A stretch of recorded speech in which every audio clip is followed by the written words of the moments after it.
Euh, Merci de nous accueillir ici.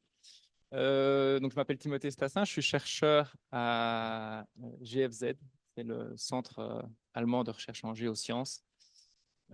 Et si je suis ici, c'est parce que depuis l'année passée, on a des activités, on a installé des instruments et on commencé à faire des mesures dans une des parcelles autour de la tour à flux à Paracou. Et à l'invitation de Benoît et de Niklas, on trouvait ça intéressant de on peut essayer de nous présenter. Donc, je vais un peu faire une vitrine de nos activités à Paracou et ailleurs.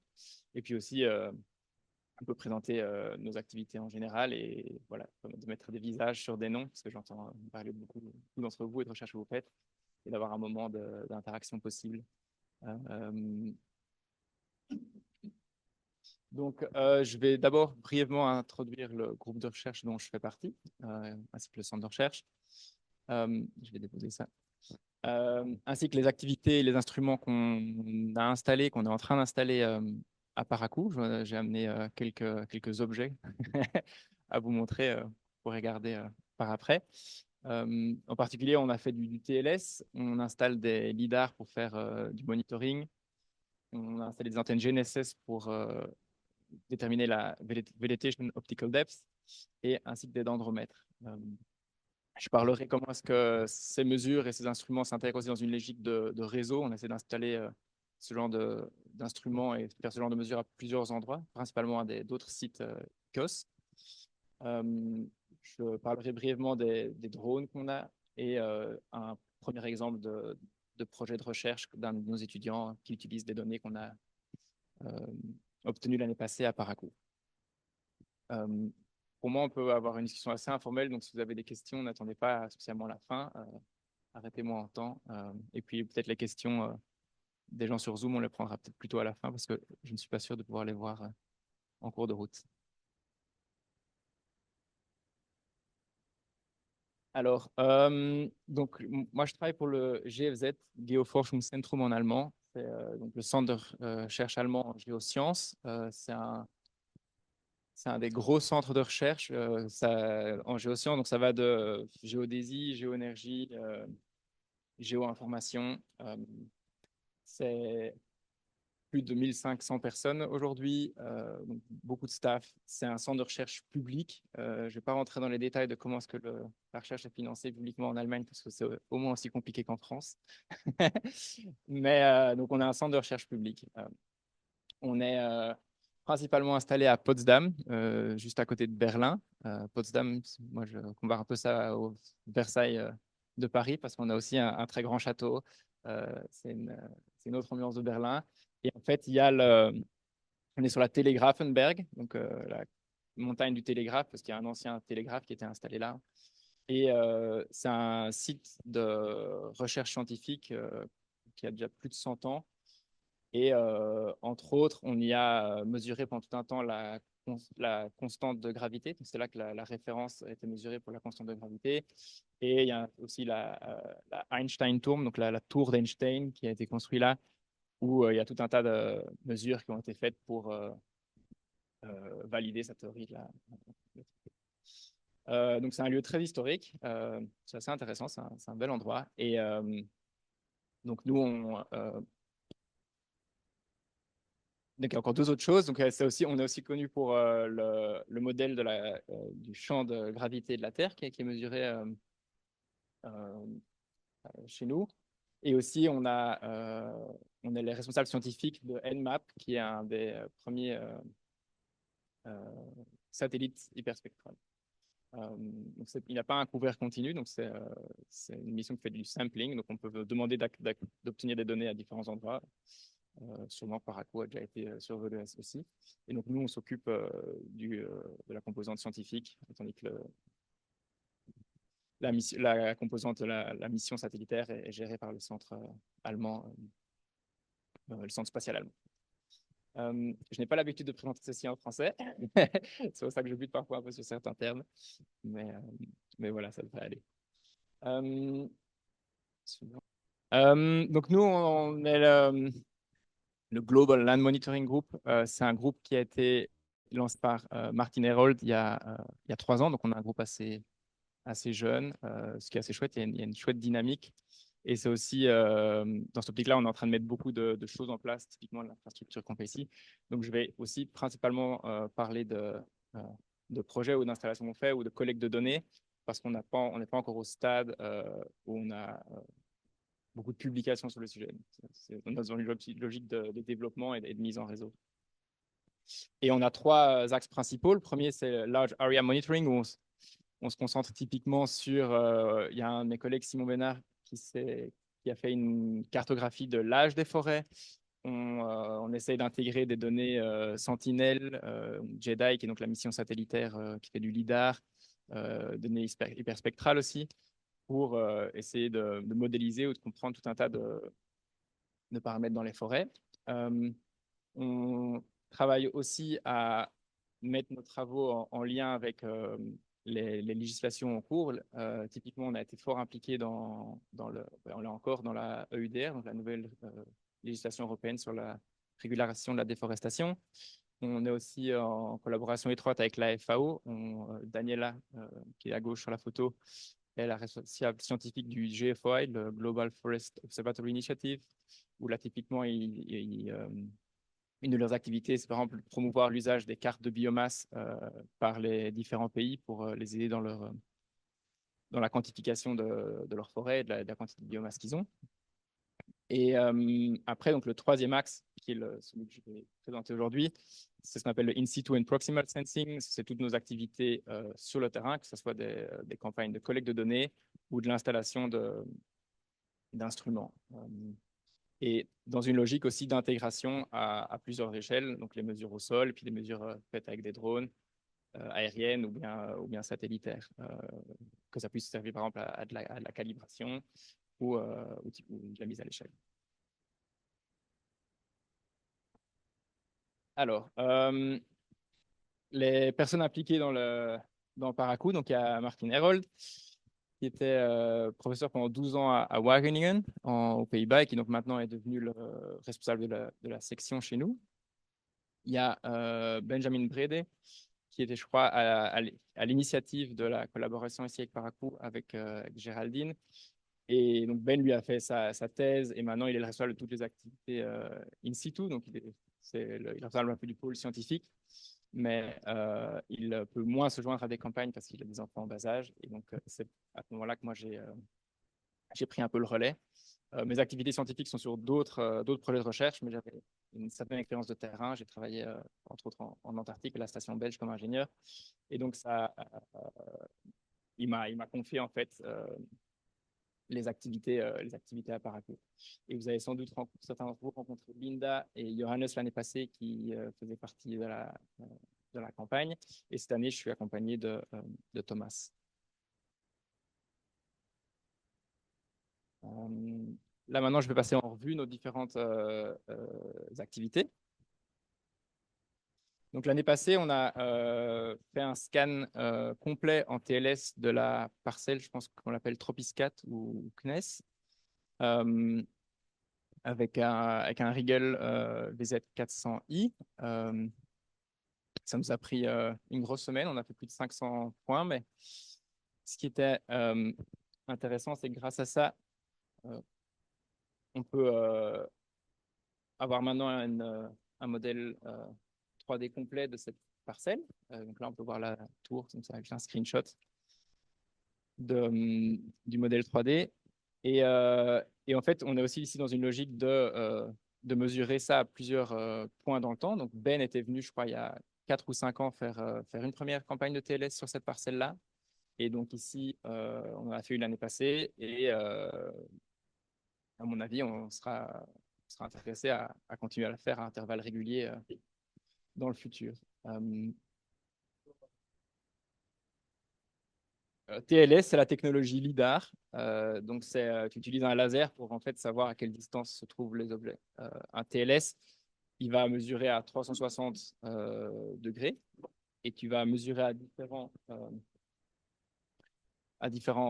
endroits pour avoir différents angles de vue.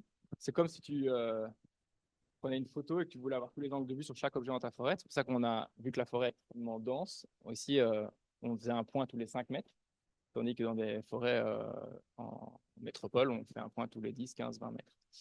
Et donc, le lidar, en tournant, en fait, il émet des millions, voire des milliards de points. Et chaque fois, il enregistre euh, la distance à laquelle se trouve le premier ou le second ou le troisième objet. Et grâce à ça, en fait, donc, tu as un nuage de points. Et quand tu as ton nuage de points, après, tu peux commencer à faire de la segmentation des arbres, par exemple.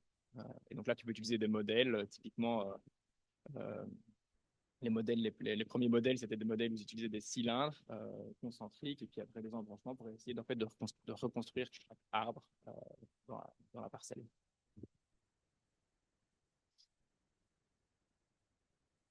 Euh, Ici, on est sur du lidar, donc c'est pas du TLS. TLS, c'est typiquement sol. Là, on est sur un UAV, donc c'est un drone. Et ça, c'est un de nos sites de recherche qu'on gère, nous, dans le nord de l'Allemagne.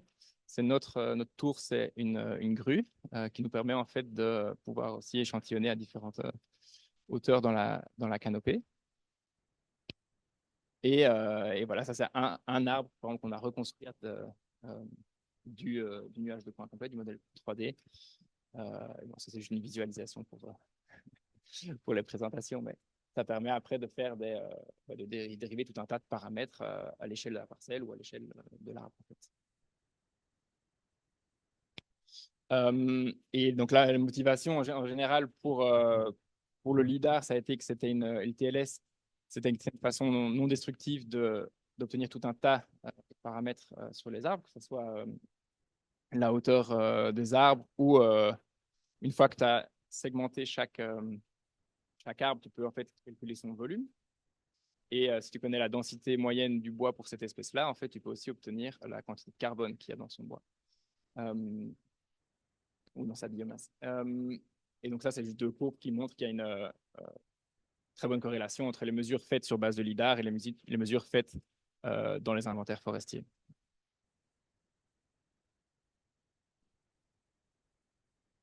Une autre chose, une fois qu'on a la 3D complète d'une parcelle, ce qu'on peut faire, c'est on peut prendre un plan à 1 mètre ou 1 mètre et demi de haut. Et donc, c'est ce qu'on voit ici sur la photo de gauche. Ça, c'est une section horizontale à 1 mètre ou 1 mètre et demi.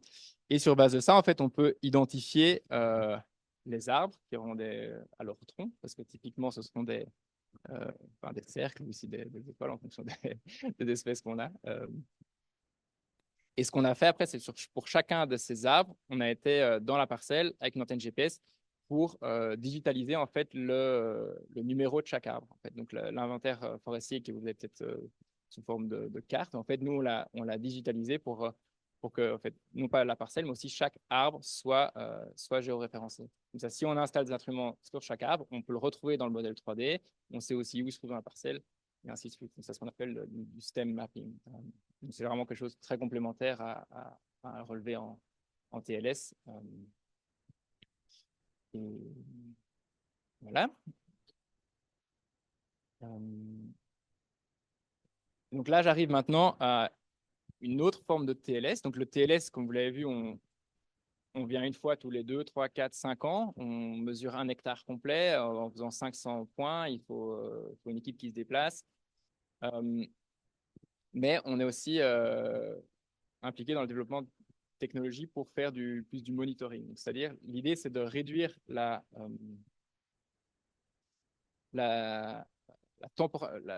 réduire la composante spatiale des mesures. Donc, on va juste avoir un lidar stationnaire et autonome, ce qui permet en fait de mesurer non pas tous les 2, 3, 4, 5 ans, mais tous les matins, tous les soirs, de façon autonome.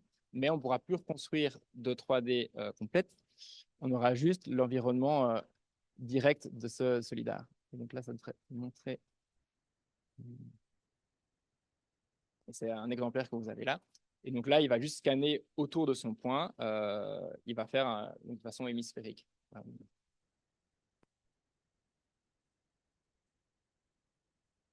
Pourquoi est-ce que c'est intéressant? C'est parce qu'en fait, il y a pas mal de... on n'a pas besoin à chaque fois d'avoir un modèle 3D complet d'une parcelle, mais il y a tout un tas de paramètres qu'on peut dériver sur base d'un scan hémisphérique et qui permet de dériver tout un tas de paramètres intéressants tels que le PAVD, PAI et ainsi de suite, ou sur la phénologie. Donc là, vous avez une idée du PAI en fonction du mois, du PAVD en fonction de la hauteur dans la canopée et du mois. Et ici, vous avez juste les représentations hémisphériques.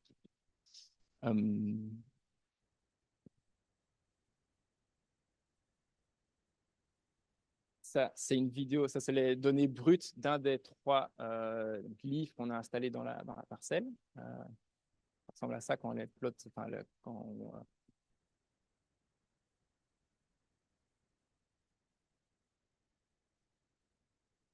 et ça, c'est donc les premières analyses sur base des livres dans la parcelle. Et donc là, on a le PAI en fonction du mois. Et ici, il y a eu une interruption parce que je crois qu'il y avait un problème avec le GIF. Mais on a un étudiant qui va commencer ici à la fin de l'année sur l'analyse de ces données. Donc, alors, je suis malheureusement pas la bonne personne pour répondre à ces questions parce que moi, je ne m'occupe pas de l'aspect scientifique. Je ne sais plus si c'est un ambassadeur représenté. Je suis sûr qu'il y aura d'autres personnes qui le sauront. Le PAI, c'est le Plant Area Index. Je crois que c'est une mesure du PN. Et le PAVD, c'est lié à la Plant Volume Density. Je ne vais pas dire pas dire de bêtises. Mais en tout cas, cet instrument-là permet de le mesurer avec à haute fréquence.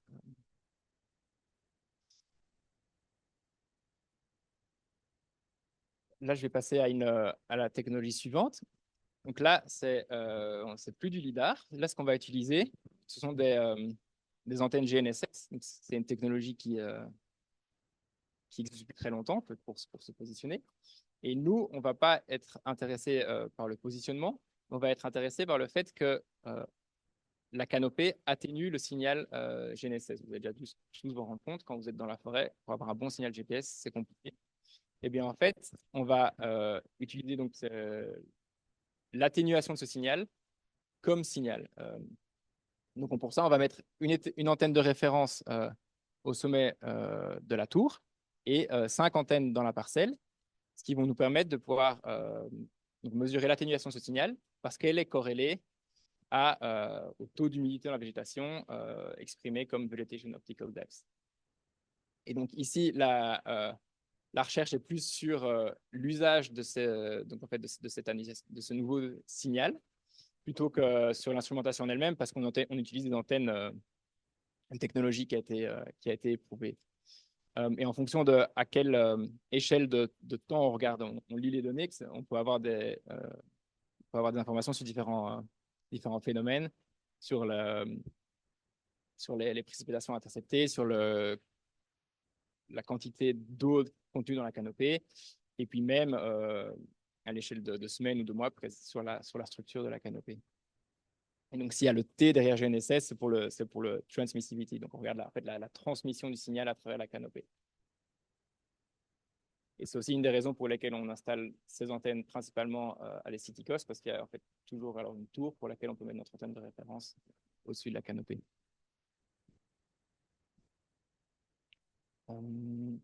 Et ce qui est intéressant, c'est qu'on n'a pas juste une mesure de transmissivité par antenne, mais vu que chaque antenne se connecte à tous les satellites GNSS disponibles à ce moment-là, on a aussi une mesure directionnelle.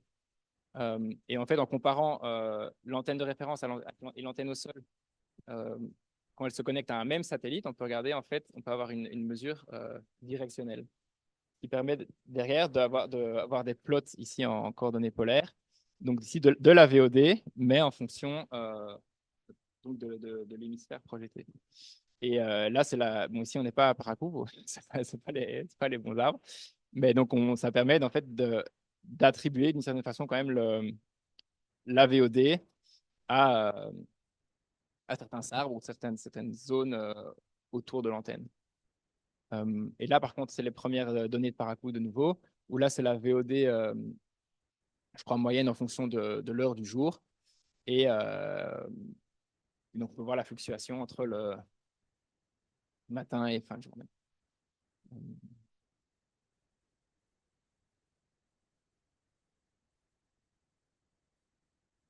Enfin, on a aussi installé des dendromètres l'année passée. Donc l'année passée, on a installé les dendromètres du milieu. Et ça, ce sont des dendromètres qui sont déjà dans la parcelle, mais je crois qu'il est question d'en réinstaller du même type. Et cette année, parce qu'on a eu des problèmes, enfin des problèmes, on, notait, on voulait confirmer les données qu'on avait, on a acheté un autre modèle en plus. Donc là, en fait, on a plutôt une logique d'intercomparaison de technologies parce que ces trois dendromètres ont aussi trois budgets significativement différents. Et pour voir un peu la précision de chacun des instruments, leur fiabilité, euh, et ainsi de suite. Et pourquoi est-ce qu'on installe des dendromètres? C'est parce qu'en fait, le signal de VOD qu'on obtient des antennes GNSS est fortement corrélé au Tree Water Deficit. De nouveau, ne me demandez pas ce que ça signifie en détail, mais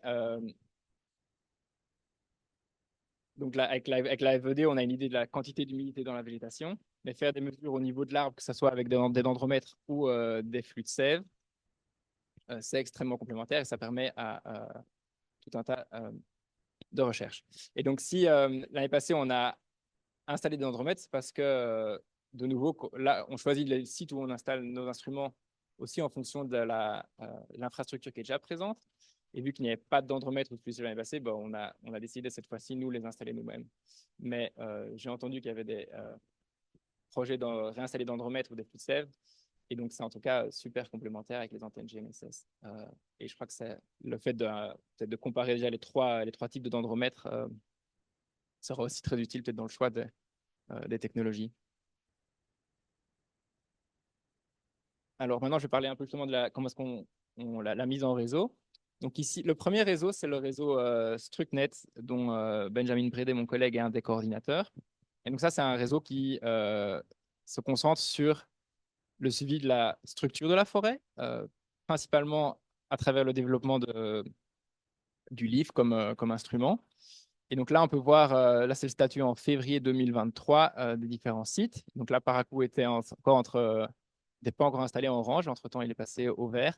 Mais on peut voir que la plupart des sites sont soit en Australie où les lifts ont été développés et sont encore fabriqués, ou en Europe où il y a une grande partie du réseau StructNet qui se situe. Et Paracou est assez unique à ce niveau-là, c'est que ce sont les premiers lifts qui ont été installés en forêt tropicale en Amérique du Sud. Et ça nous permet aussi un retour aussi sur la fiabilité de ces instruments, parce que en fait, il y a de la recherche à différents niveaux, mais il y a aussi de la recherche instrumentale. Et, et donc là, typiquement, celui que vous avez là devant vous, il a pris l'eau et il va être renvoyé pour analyse. On va en recevoir un nouveau. Mais donc, Paracou, pour nous, est aussi un site extrêmement important pour pouvoir tester aussi tous ces instruments dans des conditions de forêt tropicale. Donc, oui, ça, c'est tous les partenaires du réseau. Je crois qu'il y en a encore plus maintenant. Pour répondre à ta question sur la PAI, PAVD, ainsi de suite, donc il y a ce papier qui a été publié l'année passée, qui justement, c'est un papier plus d'intention, où ils ont essayé de démontrer l'intérêt qu'il y avait à développer ce genre d'instrument, à, euh, à augmenter la temporalité des mesures, quitte à réduire, ne plus avoir un modèle 3D complet, mais juste avoir les données hémisphériques. Et, et donc, dans ce papier, ils montrent comment est-ce qu'avec des TLS, ils ont fait des mesures toutes les semaines de façon manuelle. Ils allaient chaque jour ou chaque semaine dans une même parcelle faire ces mesures pour un peu voir, OK, si on augmente la fréquence, qu'est-ce qu'on peut en sortir? Et donc, c'est un peu voilà, c'est un papier plus d'intention. C'est une perspective. Mais c'est très intéressant pour comprendre l'intérêt qu'il y a derrière le fait de faire du monitoring avec du LIDAR. Et effectivement, les prochaines étapes dans le réseau, c'est plus des étapes justement de standardisation. On accumule beaucoup de données pour l'instant. Donc, il y a un site web qui a été lancé. Je crois que le but aussi, c'est de mettre les données en commun. Et donc, au niveau du réseau, ils sont aussi fort occupés maintenant à essayer de rendre les données comparables et, et ainsi de suite. Euh, Ce que je peux aussi dire au niveau du, du livre, c'est qu'en fait, nous, on est occupés de notre côté à essayer de développer un équivalent fabriqué en Europe, parce un des facteurs limitants à l'heure actuelle, c'est la vitesse à laquelle ils sont produits. Et aussi dans une logique de tester différents designs. Euh, on a trouvé un fabricant qui serait intéressé à développer un prototype avec nous. Et on devrait avoir cinq prototypes à tester l'année prochaine. Et Paracool pourrait de nouveau être un site particulièrement intéressant pour d'une part faire la comparaison avec le LIF en direct et aussi pour les conditions en forêt tropicale. Euh, alors, pour les antennes GNSS, de nouveau, là, c'est les seules qu'on a installées en dehors de l'Europe continentale, c'est à Parakou. C'était aussi les premières qu'on installait, donc c'était un bon crash test. C'était assez facile pour convaincre les différents gérants des stations ICOS de leur dire bah, on en a installé 5 à Parakou, ça s'est bien passé, c'est du sérieux. Et donc là, ben, cette année, on a installé quelques sites en Allemagne et puis moi, j'ai personnellement installé encore 4 sites, un aux Pays-Bas, à Lobos, un en Forêt-Noire, et puis aussi en France à Font-Blanche avec Guillaume Simeoni et Olivier Marlois, euh, et puis à Majadas en Espagne. Et la logique, là, c'est aussi d'essayer d'avoir des antennes dans différents types de forêts, types d'écosystèmes. Euh, et on envisage d'en installer encore 2 ou 3 nouveaux sites l'année prochaine. On parle peut-être d'aller au Ghana pour avoir un site en Afrique, peut-être Font-Blanche, j'en discutais avec Benoît. On a aussi un kit mobile pour là maintenant quand on fait une campagne en TLS, en fait on installe aussi des antennes pour la durée des mesures pour aussi avoir ces données complémentaires en direct. Parce qu'au final, on peut le rendre les mesures assez autonomes avec des batteries. Voilà, c'était la camionnette au début de la tournée. Et donc la tournée elle a commencé aux Pays-Bas, à Lobos. Ça, c'est une collaboration aussi avec Suzanne Steele Dune de TU Delft. C'est pour ça qu'il y a à chaque fois un doublon d'antennes. Où ici, on regarde de nouveau deux antennes similaires, mais des budgets différents. Là, on essaie un peu d'affiner la technologie parce que eux utilisent par exemple ici des sticks en carbone. Nous, on est sur du métal. Est-ce que ça a des influences? Donc là, on est sur un site d'intercalibration. Et aussi, Suzanne Steele Dune va aussi installer des antennes à plusieurs sites et elle est plus dans une logique de faire le lien entre les données de VOD mesurées au sol et les données obtenues de façon satellitaire. Après, Hartheim, c'est le site ICOS en forêt noire, à côté de Freiburg. C'est les montagnes du Jura, on est dans la plaine du Rhin, avec la tour à flux qui se cache ici derrière. Et en fait, à chaque fois, on a installé des antennes GNSS, mais on a aussi prévu l'infrastructure pour pouvoir mettre soit des livres, soit notre alternative aux livres qu'on est en train de développer. Ce qui fait que pour tous ces sites-là, en fait, dès qu'on reçoit des nouveaux instruments, a priori, tout est prêt pour que les techniciens ou les techniciennes sur place puissent les installer. Parce qu'on essaie aussi un maximum de, de développer une collaboration forte avec les personnes sur place, parce que ça n'a pas de sens que ce soit chaque fois nous qui allions sur le terrain. Euh, et donc, cette logique de mise en réseau, c'est aussi une logique de partenariat. Là, on est à Font-Blanche, la Méditerranée ici derrière. Et la dernière site, c'est Majadas de Tietar, c'est en Extrémadure, c'est dans le sud-ouest de l'Espagne.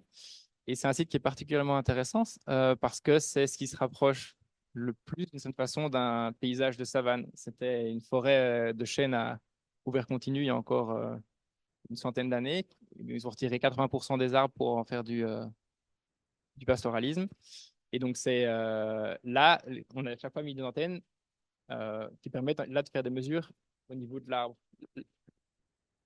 Là où, euh, Là où à Paracool, la canopée est tellement complexe qu'on a juste mis les antennes dans un schéma en étoile pour avoir en fait des mesures sur tout l'hectare de la parcelle.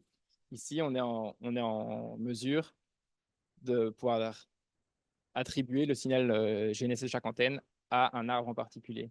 Et c'est un site qui est géré par la Max Planck Institute de Jena. Et ils ont sur chacun de ces arbres d'Andromètre plus de sève. Et donc là, on espère avoir des données donc, au niveau de l'arbre assez intéressantes et complémentaires. Et un dernier réseau, ça qui est en voie de développement, c'est Remotrice. Et là, le but, c'est de développer des instruments autonomes pour justement faire du monitoring en forêt, pas à des sites ICOS, mais à des sites particulièrement difficiles d'accès. Donc ça, là, l'idée, c'est plutôt de se baser sur des communications satellites et donc un peu des logiques IoT. Euh, un premier prototype, c'était le Tree Talker qu'on avait prévu d'installer l'année passée, qui avait déjà un capteur de transmissivité et un capteur d'humidité dans le sol. Il y avait un certain nombre de problèmes avec ces prototypes. Donc, on a décidé de ne pas les installer à Paracourt parce que bah, typiquement, je trouve qu'au niveau de leur imperméabilité, on n'avait pas des garanties suffisantes. Mais il y a le processus de développement suit son cours. Et de nouveau, là, le responsable du projet nous a demandé de proposer une liste de sites pour pouvoir tester ce genre, enfin, les futurs prototypes. Et à nouveau, Paracourt pourrait être un site particulièrement intéressant pour nous pour ces instruments-là. Euh,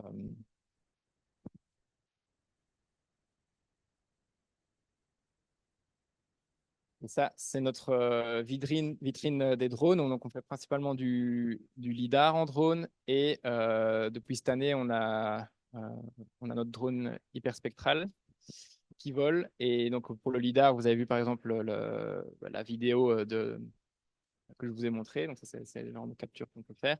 Et avec l'hyperspectral, pour l'instant, on se concentre principalement sur l'analyse du soil carbon, donc du carbone dans le sol, sur base de données hyperspectrales. Et aussi faire le lien avec l'équipe Nmap dans le département. Nmap, le satellite hyperspectral. Et d'autres lignes de recherche. Il y en a une en collaboration avec Theia Kattenborn, qui est à Freiburg, là où il y avait le site de Hartheim.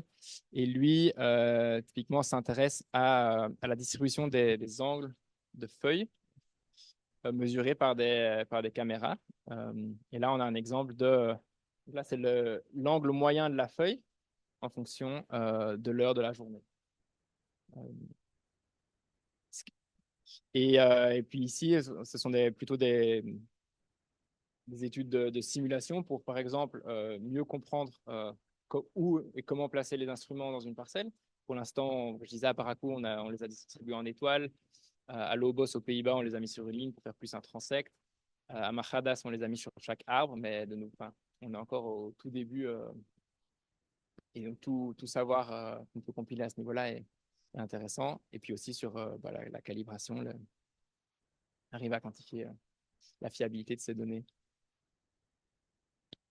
Et pour terminer, ça c'est donc on a un étudiant de master qui fait son mémoire sur deux choses qu'il a essayé de mettre en lien. C'est la distribution globale des vertébrés planeurs, donc typiquement les écureuils volants en font partie. Et parce qu'il y a une grande disparité à travers la zone tropicale sur la quantité de ces espèces qu'on peut rencontrer. Et ça a été comme explication, une explication a été proposée qui dit que ça pourrait être lié à la hauteur des arbres, à la densité des arbres ou à la structure de la forêt. Et donc, lui, en fait, utilise les données TLS, dont celles de Parakou. D'autres, on a obtenu au Ghana, et puis à Bornéo, et le quatrième, je ne sais pas, à travers des partenaires, pour ne pas s'intéresser au volume plein, donc c'est pas essayer de reconstruire les arbres pour typiquement déterminer la biomasse, mais plutôt l'inverse, donc le volume vide dans le volume vide qui est en fait le volume qui est utilisé par ces vertébrés planeurs ou les oiseaux et qui est en fait quelque chose qui est aussi euh, assez novateur à analyser et donc il regarde sur base de ce volume vide, les trajectoires de vol possibles, la connectivité de ces volumes. Enfin, et donc, il essaie de voir, de reconstruire des volumes de plus en plus gros, de voir comment est-ce qu'ils sont connectés et de voir dans quelle mesure est-ce qu'il y a des différences peut-être à travers les tropiques. Donc là, on parle vraiment de structure de la forêt. Et est-ce que ça pourrait être mis en lien avec cette disparité dans la distribution de ces espèces?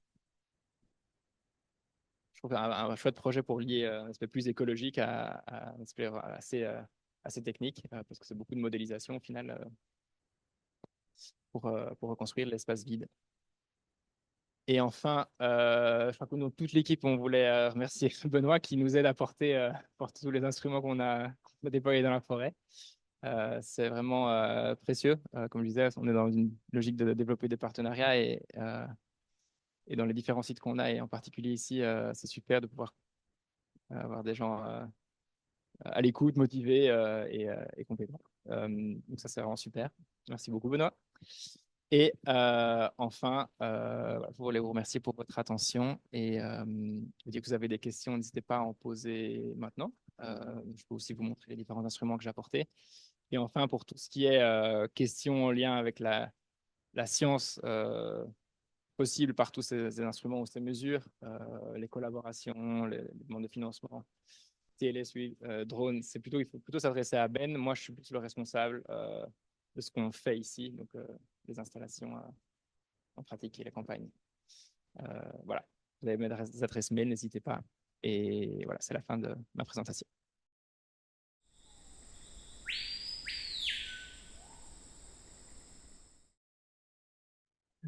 Bah, j'aurais plein de questions évidemment, mais merci Timothée. Euh, Peut-être je l'adresserai directement à Ben, à Benjamin Braid, pour pas t'embêter avec des considérations de collaboration et des choses qu'on fait déjà sur le suivi par drone, le suivi LIDAR, le suivi TLS, etc. dans la parcelle, mais donc que Ben connaît bien. Donc il y a évidemment plein de synergies à chercher, de choses à faire ensemble. Donc c'est, on était dans la parcelle il y a 2 semaines à voir vos jolis lidars se prendre des branches et des arbres qui tombent. Là. Mais donc bah, voilà, on est super intéressés. J'espère qu'on aura l'occasion de discuter plus de ça, quoi. Donc c'était pas vraiment une question. Merci Nicolas. Mm. D'autres questions? Non, je voulais juste commenter qu'il faut donc bien évidemment pas hésiter à contacter Ben pour tout ça. Et d'autre part, moi, je serai pour les 7 semaines à venir à Montpellier pour mon projet de recherche à la maison de la télédétection. Mais enfin, je crois qu'il y a pas mal de chercheurs euh, en lien avec les activités à Parakou qui sont basés à Montpellier et que ça peut être aussi une bonne occasion de les rencontrer en personne. Pas hésiter à passer le message. Ah, tu es le bienvenu. On est à côté de la maison de télédétection. Voilà, parfait. D'autres commentaires dans la salle virtuelle? Non? Pas pour Ok. l'instant. Ben, passons à la salle principale. Ah, voilà.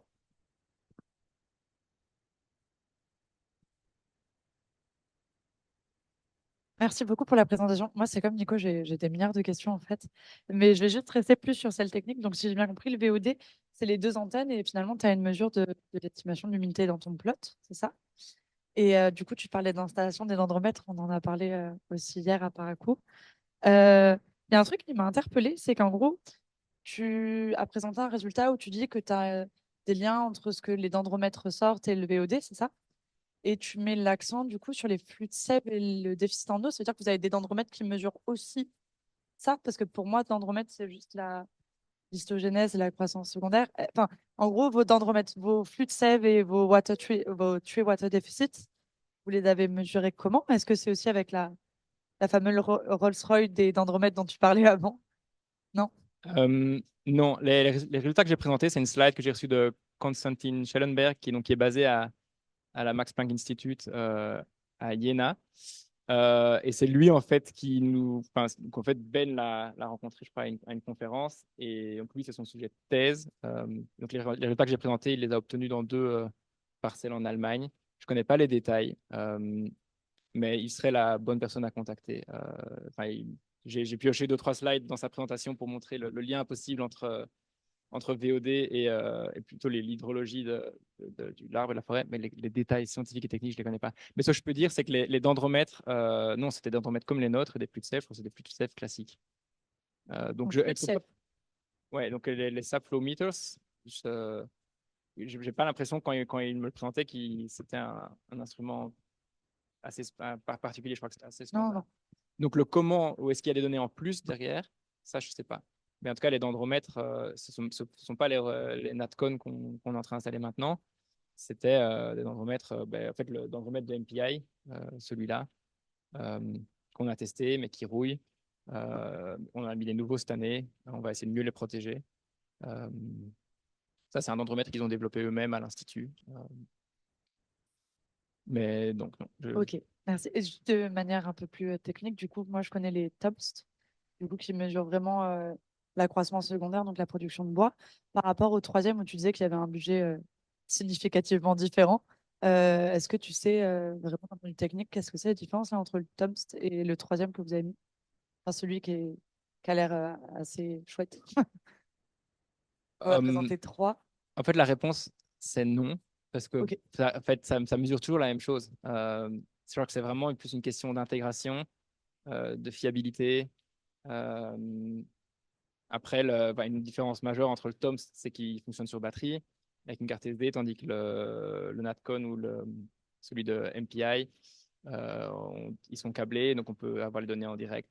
Je crois que c'est vraiment plus une différence d'intégration. Après, peut-être qu'il y a aussi une différence de précision dans l'électronique à l'intérieur, hein. Mais ça, je ne connais pas les détails. Et Mais ce les serait données de intéressant de comparer corrélation. les données obtenues au Voilà. budget et aux spécifications, hein. Et vous allez les avoir, vu que je suis très curieuse, vous allez les avoir quand, tu penses, ces données pour comparer un peu Mais, les trois modèles? dès qu'on est reparti, a priori, quand on repart Ah ouais? fin de semaine, on a les premières données qui devraient tomber. Et les tomes, je crois que ça va un peu dépendre de l'agenda de Benoît ou d'autres personnes ici. Je crois qu'il était question d'en réinstaller d'ici la fin de l'année. Mais je veux pas m'avancer sur tes activités, mais je crois que c'était ça l'idée. Ce serait chouette. Euh, Oui, je sais. Ouais. Ok. ouais, parce que donc, ceux que j'ai montrés qui sont installés sur l'app sont des anciens, mais je crois qu'il y en a des nouveaux aussi. Enfin bref. Mais ça, donc les données des Natcon et des MPI, on les streamera en direct. Les tomes, je crois qu'il y a déjà des données historiques. Il y aura peut-être des nouveaux qui vont être installés. Et enfin, oui, ce que je disais aussi par rapport au dendromètre, c'est que nous, notre focus ou notre expertise, elle est beaucoup plus dans les livres, donc le LIDAR et les antennes GNSS. Et si on a apporté des dendromètres l'année passée et encore cette année, c'est pour pouvoir avoir cette complémentarité des données. Mais si il y a une volonté ici de réinstaller des dendromètres ou de développer, de les utiliser, nous, en fait, on est juste très content de rajouter nos dendromètres au pool de dendromètres ici. Après, si vous voulez les déplacer, les mettre sur des arbres plus intéressants, enfin, tout ça est possible. Mais en tout cas, de base, d'avoir déjà trois marques différentes pour pouvoir faire une comparaison en direct, ça nous semble assez pertinent. Et surtout, comme je disais, donc là, ce qu'on a, nous, sous contrôle, c'était le choix des instruments. Mais après, toute la partie installation sur l'arbre, il peut y avoir énormément d'erreurs qui sont induites là. Je ne suis pas expert. Je l'ai fait avec Benoît hier, du mieux qu'on pouvait. De nouveau, je crois que s'il y a lieu de faire des tests à ce niveau-là aussi, pour nous, enfin Benoît sait comment installer les deux types de remettre qu'on a apportés. Euh, N'hésitez pas à expérimenter avec. Ok. Merci beaucoup.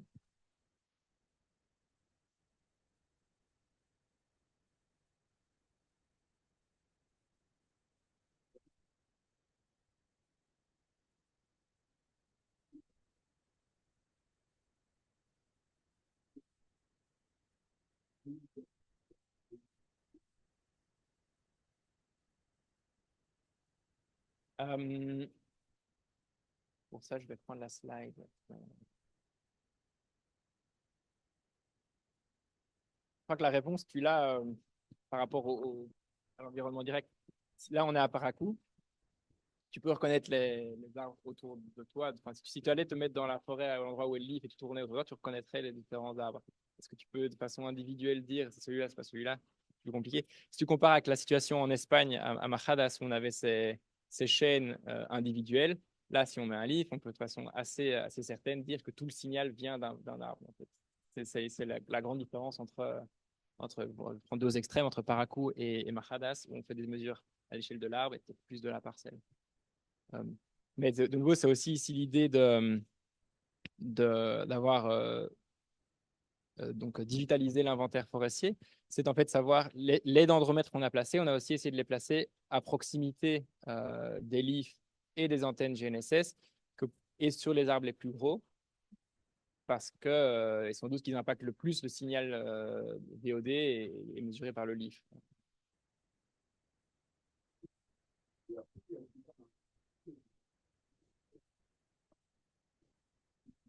Ouais, alors ça c'est... Non, ça c'est pas un LIF. Ça c'est Thea Kattenborns, qui est basé donc à Freiburg et qui lui développe aussi beaucoup d'instruments. Et je peux refaire... Je vais essayer de le remettre en plein écran. Oups.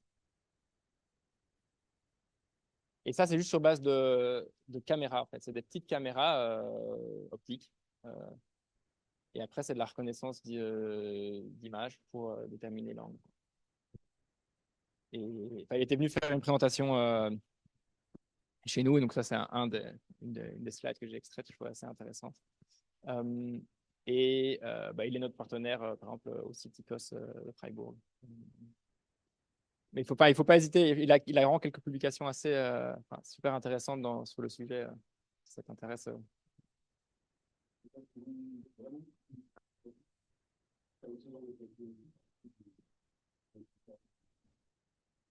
Je dirais qu'on a quand même un focus au sein de notre sous-groupe sur les forêts, et principalement ouais, au niveau des arbres. Mais comme je le disais, le drone hyperspectral, il est fort utilisé pour l'instant pour des mesures de carbone dans le sol. J'ai beaucoup de collègues qui travaillent plus sur des zones agricoles. On a d'autres personnes qui travaillent sur des tourbières. Mais donc, nous, on se concentre principalement sur des zones forestières. Ce serait une meilleure question pour Ben et Martine. Mais ce que je peux dire, c'est que le budget qu'on utilise pour l'installation de tous les instruments, c'est le budget qu'a reçu Martine quand il a reçu sa nouvelle affectation, et c'est un budget sur 5 ans. Donc, je crois que dans un premier temps, on partait sur 5 ans, même si les antennes GNSS, il n'y a pas de raison qu'elles tiennent pas beaucoup, qu'elles tiennent beaucoup plus. Les LIF, on se rend compte qu'il y a encore une certaine fragilité.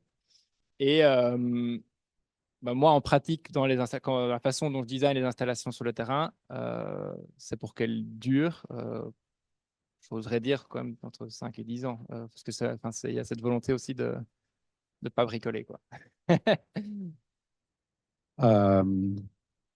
Quelqu'un d'autre questions, commentaires? Moi, je voulais te remercier d'avoir mis les images des forêts en Extremadura. Ça m'a rappelé chez moi. Merci beaucoup.